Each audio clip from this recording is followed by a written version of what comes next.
guys, what is up, Welcome back to another G-Mineo game review. I'm your host Jamie, and today we're going to talk about the top 5 party games to play after quarantine. What a mouthful. Let's get started. So with quarantine coming to an end, hopefully, everyone's already planning to meet up with their friends and family that they haven't seen in the longest time, and just already planning to meet up again. As you know, vaccines are already out open to the public. If you haven't gotten your vaccine yet, you should sign up for one. It's free. And who doesn't like free things? Like, my favorite thing in life is to go into Costco and get free Costco samples. I have a membership. It's okay. It's legal. So because I am a big fan of video games, I'm going to give you my top list of favorite party game video games to play with people outside of quarantine. Disclaimer, I am only going to be choosing video game party games in this category. So no board games, no like, I don't know, what games do people play at parties? Beer pong? Yeah, none of those things. This is just video game games. Video game party games. Another disclaimer is this video is highly opinion based. Everyone can have their own opinions on what their favorite party game is to play. They can also disagree with my list, but like, this is my video, so I get to choose. So if you disagree, don't forget to leave a comment down below of what your favorite game is, and maybe I'll go check it out, because I want more games to play with my friends. So I'll be ranking these games based off of 3 categories. Number 1, accessibility. Number 2, friendly to everyone. Again, I really enhanced the friendly to everyone, as this is a video for quarantining, for playing with your close friends of all types, whether they're gamers or not, and also family, whether they're older or younger or in the middle or anywhere, anyone. Everyone. My Poro, for example, can play with me. Okay, maybe not. He doesn't have hands. Well, he's not living. I'm sorry, not alive. And the entertainment factor, along with a little bit of personal bias, because the entertainment factor is based off of my personal bias of how I feel on the game, and also how much fun I had in the game playing with my friends also. Number 5. So number 5, I chose Among Us. I know, this is probably the most popular game right now, because, well, it was the most popular game, but probably the most played game in quarantine because of the ability to play it. It's very accessible, which is why I gave accessibility a 9 out of 10, as all you need is a mobile device. Or you can play on the computer. But again, it's cross-platform, so you can play on a mobile device, you can play on a computer. But the reason that I put it as number 5 is because of the entertainment factor. So this game, yes, is very entertaining, but 2, probably overplayed. Among Us is a game that has been played a lot right now by people because of quarantine, and the hype train's probably a little bit lower now on the scale. I don't think as many people are on the train, but if you don't realize, you can get a different experience playing Among Us in person versus online. So what you can do is gather your friends, gather in a circle, gather next to each other, maybe not next to each other because people can look over at screens, but basically what you can use Among Us is the game of Mafia. So Mafia is a fun game that people play where one person's the killer and everyone has to guess who's the killer. So you can play Among Us probably in a circle where you play on your mobile phones, and then when you're discussing, you can talk to each other face to face, pointing hands, being like, you're the killer, no, you're the killer, I saw you do this, blah, blah, blah, blah, blah. So basically a big discussion between you and your friends and family, being like, who's the killer kind of thing. So that's why I ranked it as number 5, because I wanted to add it onto this list because of the new aspect that you could play it in person, but also kept it at the very bottom of the list because of how popular the game was during quarantine. So you might not want to make this your first choice, but again, I rated this for friendly for everyone because I feel like this game is very easy to play, especially if you've been playing it all quarantine. If you're a very good Among Us player, that means you're a very good liar, so watch out for those people. Among Us, fun game, hopefully a fun game to play in person with your friends too, and probably a lot of professionals now. One friend probably was playing Among Us all quarantine, and now it's just like, oh, in person, easy. But this time you can see their facial expressions too, of seeing what they look like when they're talking or lying. So basically it's just Mafia, but mobile version. Number 4, Smash. So Smash Ultimate is a very well-known game. It's competitive, has a competitive esports scene, it's friendly, but the issue with Smash Ultimate is that it's not friendly for everyone. So I, for example, am a complete PC gamer. When it comes to controllers, I'm just like, what is this in my hand? I'm moving my thumbs. I've never done this before. I'm used to clicking and typing, but I don't know what this is. But that's basically me. You have two types of Smash gamers. You have the ones that are really good, where they know how to do all the combos. I didn't even know combos are possible. Know how to get on the ledge and basically destroy everyone. And then there's the gamers that smash all the buttons and pray that something works. So this game, because it is competitive, if you find yourself in the newbie kind of area where you're just like, I'm gonna press all the buttons because I don't know what they do, which is me. You find yourself not having that much fun because the other people are destroying you and you're just like, wait, let me figure out my abilities. And they're just like, nope, destroyed. And if you're really good and you find players that are at the same level as you, then you're gonna have a lot of fun. Because even if you're like the beginner level, but you have everyone at the same level with you, then you're gonna have fun. But yeah, for accessibility, I gave it a 6 out of 10 due to it being on the Switch only. Not is it only on the Switch, but you also need to get more controllers along with the Xbox controllers. Probably because a lot of people don't really like playing on the Switch controllers, which I don't mind doing because I just smash all the buttons again, and I'm always stuck with the controller because everyone wants to take the GameCube controllers because that's what they're used to, but I'm just like, I'll just play with this. But anyways, most people don't like the Switch controllers, so you're probably gonna find yourself needing to buy a GameCube controllers with the adapter with more Switch controllers. So again, it's not as accessible as some of the other games I'm going to be mentioning. And then the friendly for everyone rating, I give it a 5 out of 10. Again, newbie, pro, Smash is the newbie, and newbie just doesn't have fun. But the entertainment meter is pretty high. I put it as an 8 out of 10 because it is, again, a very fun game if you're playing with the right people. Number 3. So I put 2 games in this category because I kind of consider them the same game, kind of. So we have Mario Party and Mario Kart. Yes, they're very different games, but again, I wanted to put them in the same category to give room for other games. If I had to rank it, I would put Mario Party, then Mario Kart, and then Smash, due to Mario Party being friendly for everyone.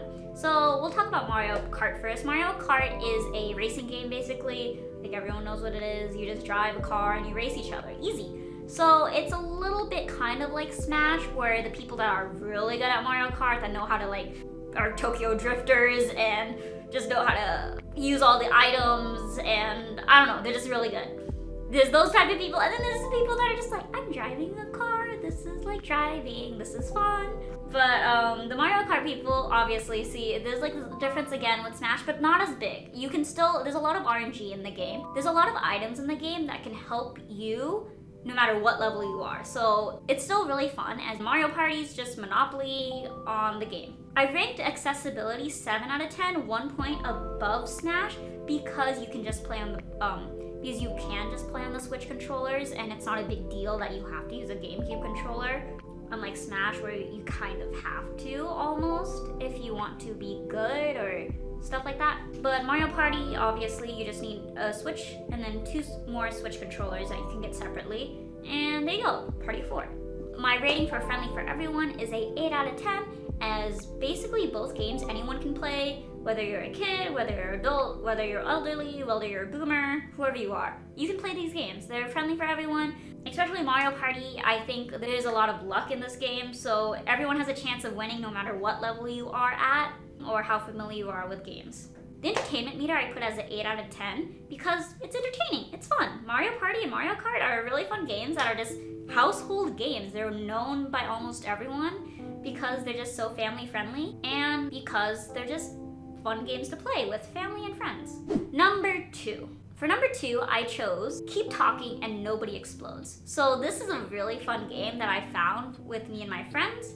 It's been around for a while already. A lot of these games have been out for a while, so just wanted to bring them back up a little bit. It is a game where one person is a bomb diffuser and then they have to defuse a bomb, but they don't know how to defuse the bomb, so people around them, so people that aren't looking at the bomb, have to tell them how to do it by instructions. So it's based off of, so it's a very communication game where the people with the manuals don't see the bomb and they're just like, oh, you have to do this, you have to cut the red wire, and then the person looking at the bottom is just like, which red wire? I don't know which one, there's multiple red wires, and the other one's just like the first one, and they're just like, I don't know which one's the first one. Okay, you get my point. Keep talking, nobody explodes. The reason I ranked it so high is because it is a very, very, very super duper accessible. You just need one device, whether it's PS4, Xbox, VR, PC, mobile even. Like, you can just have a mobile phone.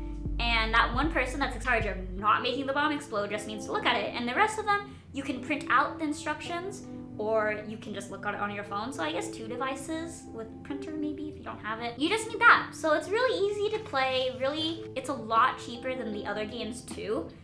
And it's just really fun because it's a lot of communication. Warning though, this game does ruin friendships as it's communication based, so there's a lot of yelling going on because the timer's blinking and you're very stressed and you're just like, oh no. Friendly, but failed out of 10 because obviously you need to be able to read the instructions, so for little kids it might not be ideal.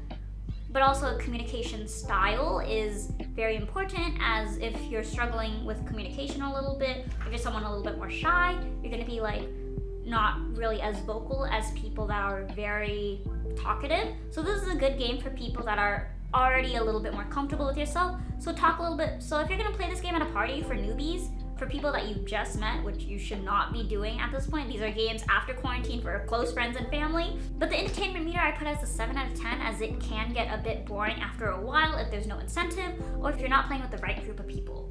So before I get to the number 1 game, I'd like to do a special shout out to a few of the other games that I've played, but the reason that I did not put them on the list was due to the accessibility aspect, but also the friendly for everyone. These are more like gamer kind of games where if you're really good at gaming, if your group is really good at gaming, then I highly recommend these games, which is Pummel Party, which is basically the adult version of Mario Party. Unrailed, which is a really fun game where, okay, this is gonna sound really boring, but I love this game so much, is you build a train and you have to put down tracks to get them to the next station. There's like roadblocks and it's like Minecraft a bit where you have to mine things and build things, and it's really fun. It's really, really fun. And then Overcooked, obviously Overcooked, all the Overcooked series are really, really fun for me. But I think that's because I'm someone who really enjoys being stressed. So I love needing to do a lot of multiple things in order to get something done. Really fun games, go ahead, check those out. Let me know again down below what games that you enjoy playing with your friends in person. And I wanna check those out because I want more games to play with my friends, because more games equals more games, more variety, more fun. So number 1, big drum roll, Jackbox games. I think everyone expected this to be number 1 already, but it is Jackbox games. I chose it for number 1 because of how much variety it has. It is very accessible. All you need is to buy it on one device and then share it to a big screen, and then everyone else just plays on their mobile phone by putting in a code and a website. You don't even need to download anything. Very easy, very accessible. I think everyone has a mobile phone at this day and age. So, yeah. The only issue you might find is a friend didn't charge their phone, so they might have to sit out around as their phone is charging. It's friendly for everyone depending on what game you're playing. But yeah, there's so many games that are just catered for anyone of different age groups. If you don't like one of the games in the party pack, then pick the next game, because each party pack has about 5 to 7 games in it, and if you don't like one of them, play the next one. If you don't like that one, play the next one, because you'll probably eventually find one that you really enjoy playing with your friends. The entertainment meter, because there's so many options, it's fun. It's really fun, it's different, it's entertaining, you keep it going, you keep having fun, you change it up. There's different play styles. My personal favorite party pack is number 3 because it has some of my 3 favorite games, which is Trivia Murder Party, which is a trivia game that has a little exciting murder kind of aspect to it. Okay, that sounds really bad, because murder, but it's really fun because it gives it a twist of like Jeopardy kind of trivia kind of style thing. It has Quiplash 2, which is basically Cards Against Humanity, but with blank white cards. So it's really funny when people put words in or choosing the best one and stuff. And even if you don't have a sense of humor, Sometimes putting in stupid stuff is also really fun. And also it has faking it, which is one of my personal favorites to play with my close friends because we know each other very well. And it's all about, again, it's kind of like Among Us where you have someone that's just trying to blend in and they have to come up with an excuse of like why they did what they did. But again, I love all the Jackbox. I think Jackbox party games. I have all of them. There's always one that I really like in each of the packs. And yeah, it's just a really fun game. Anyways, guys, those are my top 5 favorite party games to play after quarantine with people in person after quarantine. Again, I hope you enjoyed this video. Don't forget to leave a big like and subscribe to G-Mineo for more content. And with all that being said, I'm your host Jamie, and I'll see you guys next time. Bye, guys!